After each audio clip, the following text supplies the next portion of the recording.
Hello, hello.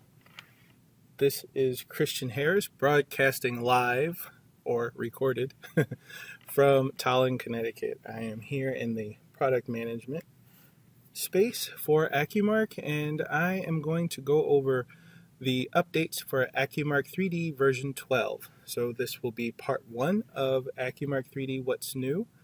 And we're going to start by going over changes that will affect Model Editor and pattern design and the 3D workspace within pattern design. So with that said, the first thing to know is that we do have a Blender upgrade. So when you receive your v12 license and you're ready to install, you will also need to install a new Blender version. If you are upgrading from 11 or any version prior, you will need a new Blender. All right, so one of the other things to note before we get started, that's just a fun little tidbit, is we have added to our library of avatars. So in version 12, you have 10 new avatars, and these avatars are the same size, proportion, and shape as 10 of the avatars that we provided in version 11. Only in version 12, we have made it so that those avatars can move their arms to an arms down position. So they will actually be two different avatars. You'll have one in your avatars folder that will say a pose in the name, and then you'll have one that does not say a pose. The one that does not say a pose is the avatar that will move its arms down. It'll move its arms down once the simulation has begun in the Blender 3D viewport. The setup for the pieces in pattern design will be on an A-pose avatar. So both of the avatars will look the same in the setup, but in Blender, when you start the simulation, one avatar will put its arms down in about 30 frames. All right, so we have a few things that we can point out here in AccuMark Explorer, one of those being the option added to define defaults. So when you create a new model from either AccuMark Explorer or Pattern Design or Model Editor, it always provides a default avatar of Jill and a default fabric table of fabrictable.csv. Well, we've added the ability to define in your user settings which fabric table you would like to have as your default and which avatar you would like to have as your default. Again, these are by user, so your user settings will be only for your system unless you share your user settings with someone else, but you can go through and define your own default avatar. Then when you create a model, I'm going to apply and click OK, and I'm just going to grab some pieces and create a model here. Open with Model Editor. The fabric table you defined as well as the avatar you defined will be your defaults. So now I have demo table, and then if I go here, you can see the avatar that I applied is my default avatar. So that should save some users some time and get rid of some repetitive steps. I don't think anyone is using Jill as a default avatar anymore. So instead of just changing the default, we make it definable. All right, so I'm going to go ahead and open pattern design. Actually, I don't want to start with that style. I am going to start with my polo.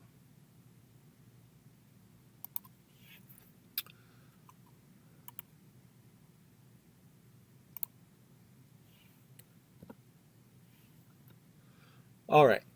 So one of the other things that we've done that you guys will find helpful with pieces, I don't have any applicable pieces here. I'm going to create one.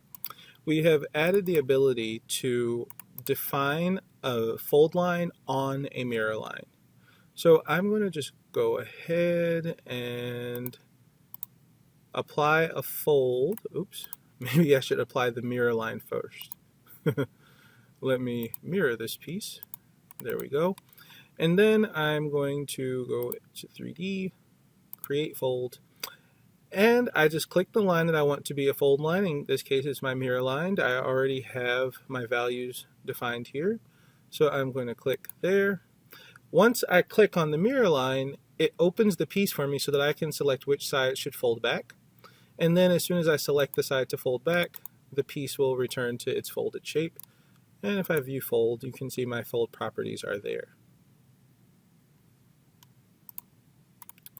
Okay, so we can get rid of that guy. All right, so now I am going to go ahead and open 3D. So one of the first things you'll notice in V12 is that the ribbon looks a bit different. So we have been adding new features, so we needed to make room for them. So what we did was we made some of the icons small, like you see in the PDS 2D ribbon. And we've also added some features and some split buttons. What we tried to do was reorganize this so that it matches a workflow a bit better. So you'll start with piece. And we have some cool new options that I'll go over in a moment in the piece tab, in the piece panel, sorry. But if you're going to place pieces and begin by setting your pieces up, we thought that was the panel that should go first. And then that'll be followed by relationships and arrangements, and then cylinders, and then sizes, simulation, and then view options. Way down here on the end, you also have an avatar panel, and this will be where you can define body positions or use the new avatar edit platform. All right, so that's our new ribbon. And with these split buttons, just like in PDS, you click down on the button and it will bring out the other options for you. I don't have my avatar window up, so it won't go down here, but that's fine. We'll look at that a little bit later. All right. So something I know lots of people are going to be excited about, and over the past few versions, we've been working really hard at trying to make it less and less necessary to set up 3D information in the model. So I'm going to bring my avatar window back. And with this particular garment, I have some pieces that need to layer one over the other. So for example, down here with my polo, these pieces will go on like so, with one of these pieces layering over the other. In version 11 and prior to that, you would have to go into Model 3D Garment Properties in your right-click menu to define those layers. Well, in V12, you can do it right here in the work area. I'm going to go to my piece panel. So that's now the first panel here in the ribbon for the 3D work area. I'm going to click Piece Properties. Now when I click on Piece Properties, notice over here I have all of the options that are in that second tab, that 3D Garment Info tab from my model. So when I want to change the layer of a piece, I click the piece. All of the information for that piece now populates in this window here. So I have all of these properties that I can adjust right here. But in this case, I'm just going to change my layering. So I change the layer and I strike the Enter key. Notice the layer of that piece has changed. I can tell because the color changed. And now if I want to select another piece, I can select my next piece. All right. You also have multi-select. So you can grab multiple pieces at once and change their layer or any of the other information. What's important to know about multiple pieces, and when we're talking about how this function works, think very much about using Microsoft Word. Say you have a paragraph with lots of different fonts. You highlight the whole paragraph and you change the font. It's going to change the font on all of them to be the same font. Same sort of thing here. So you'll notice I selected these pieces in my multi-select and they have the same as input. They have the same orientation, body position, wrap type, and layer. What was different is the position. When you have multi-selected several pieces and they have values that are different, those fields will now become blank. If you were to change this position, it's going to change both of those pieces to having the same position. If you make no changes to that position, so say for example, I just change my layer to 0, then it doesn't change those properties. So now if I click here, you see this is still a front. And if I click here, you see this is still a back. So that information didn't change, but I was able to select both of those pieces to change the layer. So I'm actually going to just go ahead and change that back to 1. There we go. So piece properties. Very excited about it. It's right here in your piece options. So this gives you the option to change all of those properties that go in that model 3D garment editor or your 3D info tab of your model. You can change those right here in PDS. Something else to note is in version 11, we did make some changes to the controls and handles for cylinders. And in version 12, we made those a little bit easier to use. Don't worry, no big changes this time. We just made one small change that I think will make a big difference to some users. If I go into my move cylinder function here and grab one of my cylinders, I have halos now, and this is what we added in version 11. There are halos to control the girth of the entire cylinder or just the circumference of the top or the circumference of the bottom. And then you have a sphere that controls the north and south pole of your cylinder. So if I look from another angle, you can see that those spheres sort of represent the top and bottom of that cylinder. And one of the issues that we had in V11 is that when you're looking straight on, a lot of times your sphere would be inside of this halo and you want to select the sphere, but you can't because the halo's in the way. Well, now when you're looking from an angle that's straight on, the sphere will appear to be on top of the halo so that you can select that easier, and you still have plenty of room to select the halo. So your sphere will appear on top of your halo when you're from this angle. So again, really simple. So if you've gotten accustomed to these from V11, good job.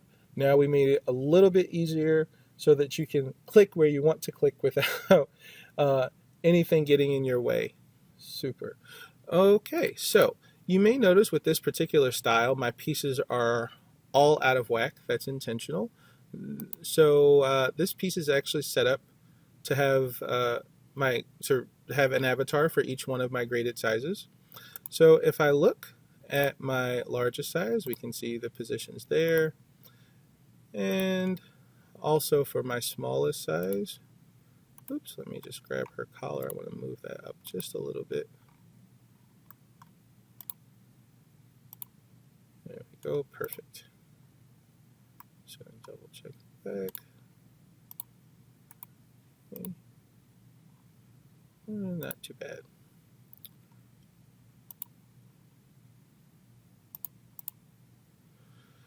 All right. So I have my largest size set up pretty nicely, and I have also gone ahead and set up my smallest size. So my pies are already in the oven for you. I didn't make you watch me set those up completely.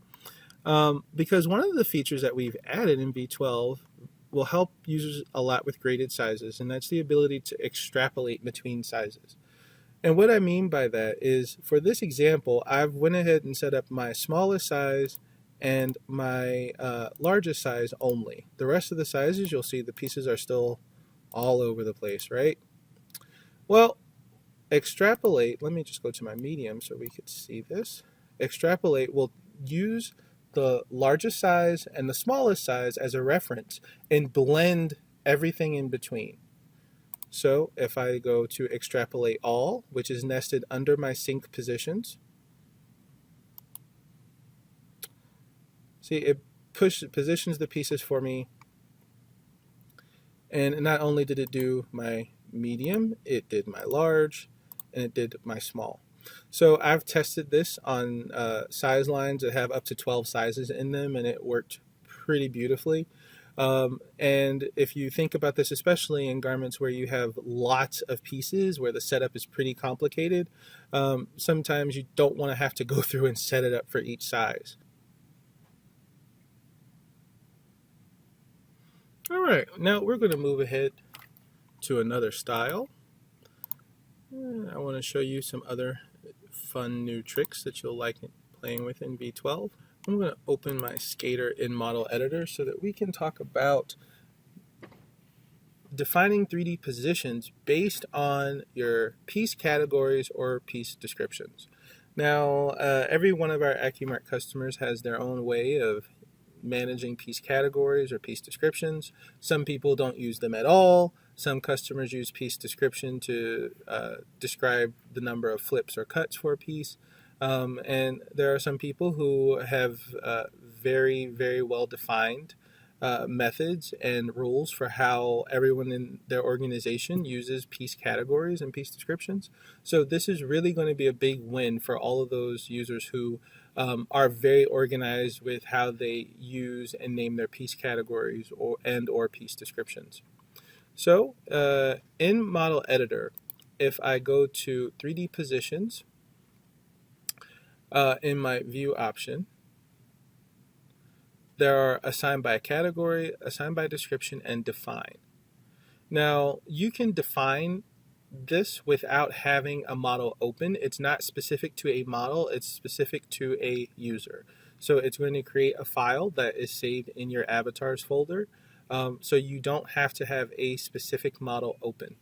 But this is the model that we're going to take a look at this on. So this is what I have open, and I'm going to go ahead and click Define.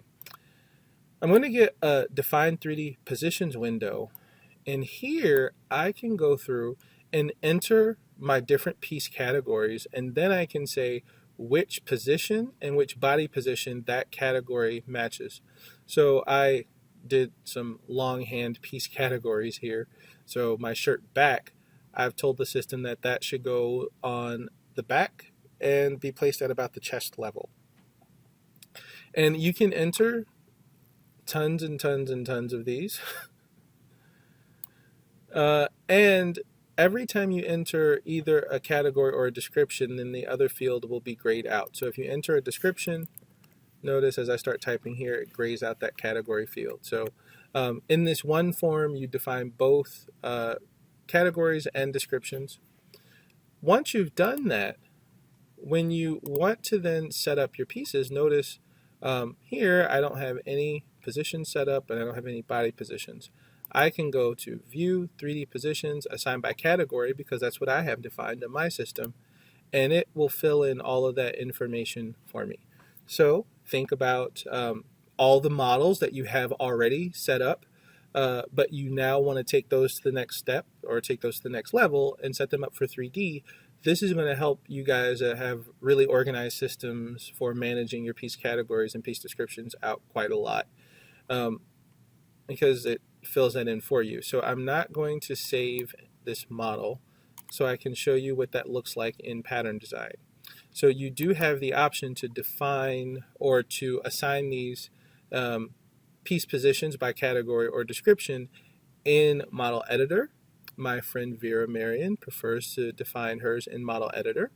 But it's really cool when you actually see what happens with it when you define them here in 3D. So notice I already have my pieces rotated correctly. And this is one of the big differences in the workflow and why my buddy Vera prefers to do her positions in the model, because the more information your model has before you go into 3D for the first time, the better it can do with helping you to rotate the pieces here in the workspace. If you don't have those positions set up in your model and you go into Pattern Design and you open in 3D, it's not going to do anything to try to help you figure out how these pieces should be rotated. So you'll have to rotate them yourself. For me, it's not a big deal. I can do it pretty quickly because I've done it a lot. So, that's just something to know, though, about the different workflows and why some may prefer to define it in Model Editor or to assign those positions in Model Editor. Here in Pattern Design, what I'm going to do in my piece panel here, my split button under Place gives me several options to use Place as it was designed for version 11. And then I also have Place by Category and Place by Description.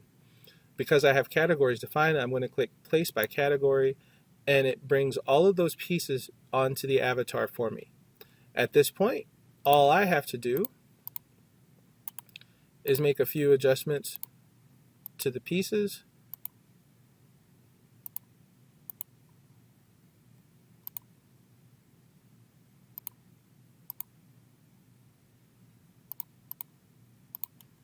And I am ready to go.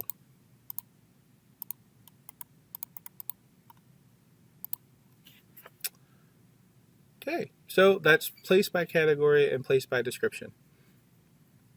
So it's reading those fields from your model, the first page of your model editor, to help you position pieces in 3D a bit quicker. Again, for those of you who don't use piece categories already, maybe this is incentive to start using them.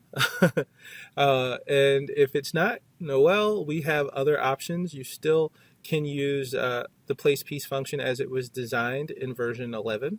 That still works. So for those of you who haven't had much experience working with that, I can run through that real quick. Actually, just going to close that and open another 3D so I get back to the beginning. Again, I already have my pieces rotated correctly. That's important to try to start always with having the pieces positioned correctly in the workspace. As the pattern maker, you are the person and the human being that actually knows how these pieces need to be positioned. AccuMark knows that it's a piece. It might understand a little bit about the notches and things like that, but they're all just shapes to the system. So you still need a human to sort of understand and interpret where the top or the bottom of a rectangle is. Maybe down the road, once we get some AI embedded in AccuMark, it can do better to help you figure those things out. But right now, it really relies on you to know your patterns. So with the place piece function, as it was designed for version 11, I just click place. Cylinder is going to be my default, so I make sure that's on cylinder. And then I can just go right ahead and start placing pieces on the avatar. One of the tricks to using this tool well is understanding what it does. So it uses the view and the angle that you're viewing to define your position. Remember, your position is going to be your front, back, side, top, bottom, those positions, right? So it's using your position here in your view to figure out what your position is. I'm in a front view, so it knows these pieces are front. And then I selected my chest cylinder, so okay, it knows it goes on the chest. And that's how it populates that information in Model Editor for you. So to see what happens when you do that wrong, note that when we're working within AccuMark 3D, we place our sleeves as a top, because if we look at the position of the avatar's arms, placing the piece as a side is going to, is more indicative of like the side panel for a jacket, a piece that's going to go here. But if you look from the top view, you see you have a perfect view of how you actually want to place that sleeve. So if I were to place that sleeve while I'm in a front view, the system assumes that it must be a front piece. And now it's on my cylinder sideways, right? So how do you correct that?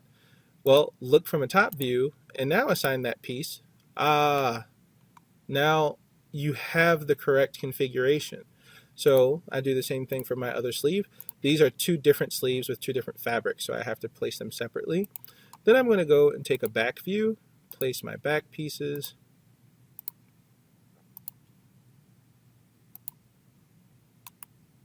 And there we go. So again, just make some adjustments here.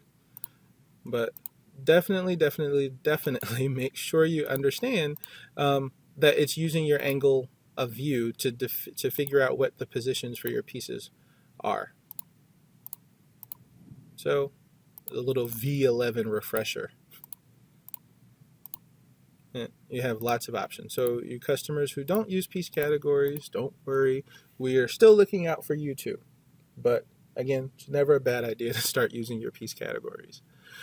Okay, so you may notice that a few things have changed about the Place on Avatar ribbon as well. You used to have the options to sync with base size and to define alterations right here.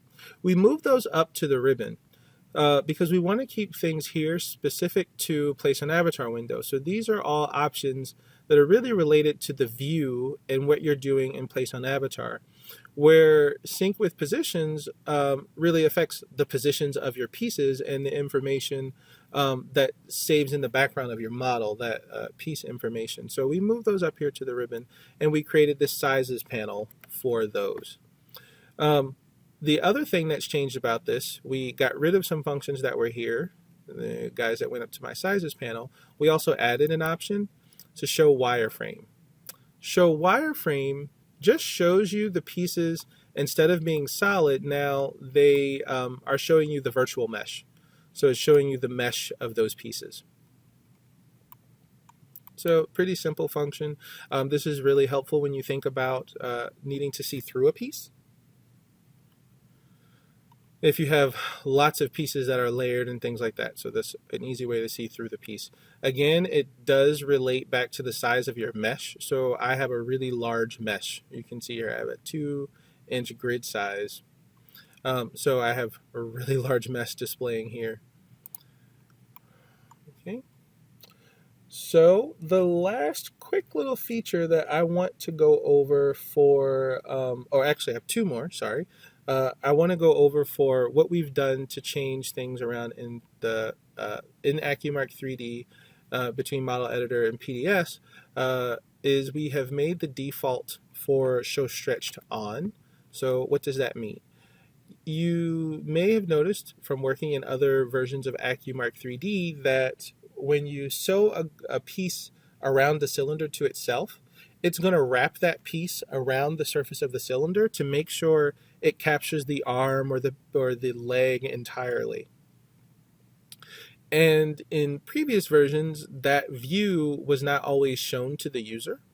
Now it's shown to the user as of v11, and then in v12 we made the default for that function on. So as soon as I assign relationships to my underarm seams, click OK, it wraps around the whole cylinder. And this is really necessary to make sure the users don't sew through the arms. And the reason you want that to be your default on, so you can see this view, is because now you see what the sleeve positioning will look like when the simulation begins, so you can make better decisions about the positioning. So if you need to make that longer or shorter, or even change the dimensions of the cylinder around the arm, you can do it to get the best positioning for the start of the simulation.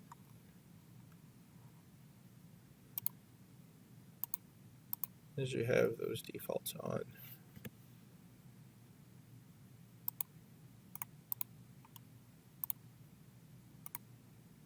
Oops, so I can make my cylinder a little bit bigger.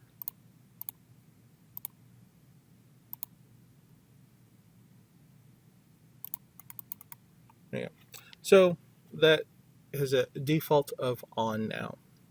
The other cool thing is those of you who worked in other versions of AccuMark 3D will know that if you do all of your piece positioning and you change your avatar, older versions would default to the body positions for that avatar. Now it's going to hold the position of the pieces on the last avatar that was used. So before, if you change the avatar, all the pieces would move a little bit.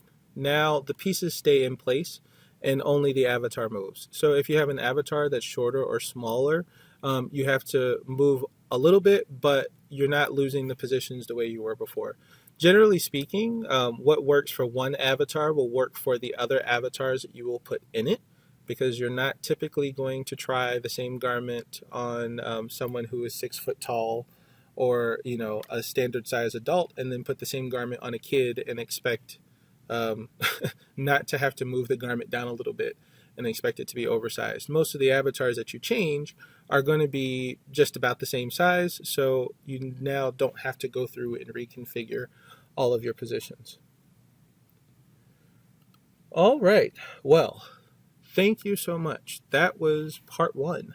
We have a lot of other features in v12. That was one of the reasons for splitting up the webinars and the videos into segments, so that people could sort of watch one when they have time, and really sort of spend more time focusing on certain areas. Usually in a webinar or a video, I'm trying to rush through all the functions. So this time, no, we'll chop it up, make it a little smaller, easier to digest, and I think it makes the information sharing a bit easier. So definitely let me know how you like this new format of splitting up the webinars and videos into segments. So again, that's it for part 1. Thank you so much for watching. If you have any questions, comments, or anecdotes, or if you just want to tell me about your day, I'm delighted to hear about your day. So if you have any of those comments, questions, anecdotes, or stories about your day, email me. Me, Sarah Bolton, are your 3D team here in product management. You are welcome to reach out to us at any time. We love to hear from you. Thank you.